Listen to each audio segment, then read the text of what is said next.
Yeah, so guys, now we gonna discuss about नहीं नहीं अब हिंदी में बोलना है बच्चों, इंग्लिश में नहीं बोलना है अब। तो बच्चों आज हम पढ़ने वाले हैं, नहीं हमें सबसे पहले जाना पड़ेगा लेज़र पे, बिकॉज यहाँ पे वो वर्क नहीं कर रहा या। सो बच्चों सबसे पहले हम पढ़ने वाले हैं पहला चैप्टर क्लास 10th का।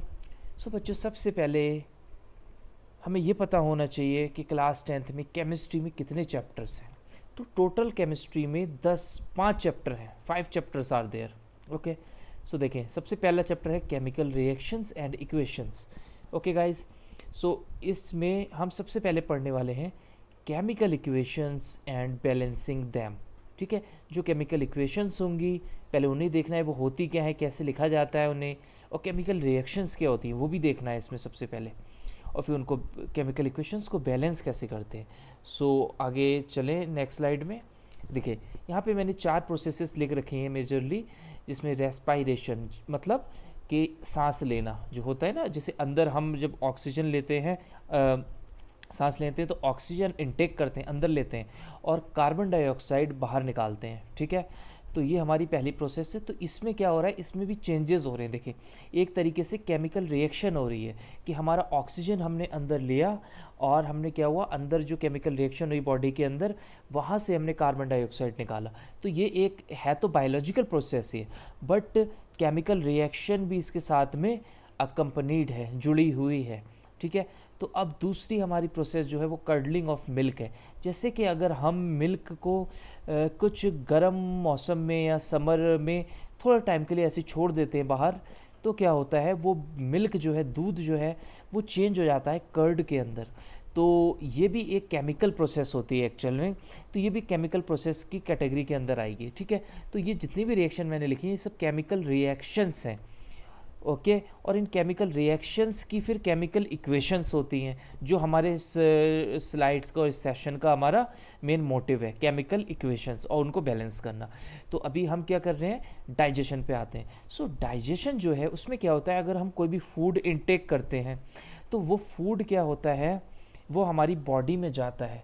ओके गाइज, या सो वो फूड हमारी बॉडी में जब जाता है तो उस फूड का क्या होता है, ब्रेक डाउन होता है वो फूड सिंपलर मॉलिक्यूल्स के अंदर। जैसे कि अगर हम पोटैटो या कुछ भी बड़ी बड़ी चीज़ लेते हैं, कार्बोहाइड्रेट्स लेते हैं, तो वो कार्बोहाइड्रेट्स ब्रेक डाउन होकर क्या होता है, ग्लूकोज में चेंज हो जाते हैं। तो केमिकल रिएक्शन उसके साथ जुड़ी होती है।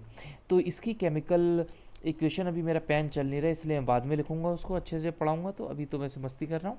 और रस्टिंग जो है हमारी, वो क्या है, जैसे हमारी कोई लोहे की चीज़ है, कील हो गई लोहे की, या तवा हो गया लोहे का, या हमारी चेन हो गई साइकिल में, ये सब चीज़ें लोहे की बनी, और भी चीज़ें होती हैं लोहे की।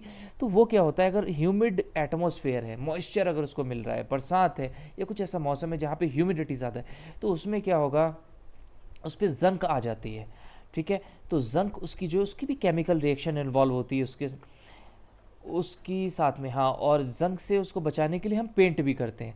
ओके गाइस, सो फ्रेंड्स ये हमारी 4 रिएक्शन, बहुत सारी है वैसे, मैंने सिर्फ 4 मेंशन किए हैं यहाँ पे। ठीक है, तो ये सब केमिकल रिएक्शन है, उनके साथ केमिकल इक्वेशन जुड़ी होती है कि केमिकल इक्वेशन कैसे लिखें, उनको बैलेंस कैसे करना है। तो ये हमारे टॉप चैप्टर का, इस सेशन का मेन मोटिव है। So now let's move to next session. या सो अब देखें यहाँ बच्चों कि केमिकल रिएक्शन की यहाँ डेफिनेशन हमने लिख रखी है। ओके, या सो केमिकल रिएक्शंस की डेफिनेशन हम एक बार देखते हैं। देखें इसमें क्या होता है, केमिकल ट्रांसफॉर्मेशन होता है एक सब्सटेंस का या एक सेट ऑफ सब्सटेंस का इनटू अनदर।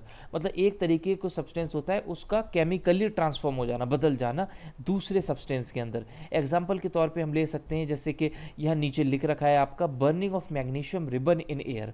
ठीक है, कि जब हम मैग्नीशियम की रिबन जो होती है ना एक, तो उसको जब एयर में हम क्या करते हैं, जलाते हैं, बर्न करते हैं। तो बर्नर की हेल्प से हम क्या कर रहे हैं, यहाँ पे इसको जला रहे हैं, और नीचे हमने एक जो है वॉच ग्लास ले रखा है इसको कलेक्ट करने के लिए, जो इसका पाउडर गिरेगा। तो इससे क्या होता है असल में, जब मैग्नीशियम जो है वो ऑक्सीजन जो प्रेजेंट है एयर में O2 उसके साथ रिएक्ट करता है तो ये MgO बना लेता है, मैग्नीशियम ऑक्साइड। ये हम उसको मैग्नीशियम ऑक्साइड का पाउडर बनता है वाइट कलर का, उसको हम कलेक्ट कर लेते हैं वॉच ग्लास के अंदर। ठीक है बेटा, तो ये बहुत ही अच्छे से देखिए स्लाइड्स बनी हुई हैं, आपको मज़ा आता होगा उसको पढ़ने में काफ़ी।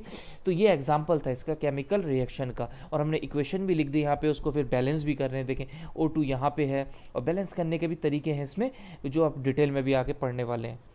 तो ठीक है गाइज, अभी तक क्लास में हमने ये पढ़ा, अब हम देखते हैं हमारा कैसा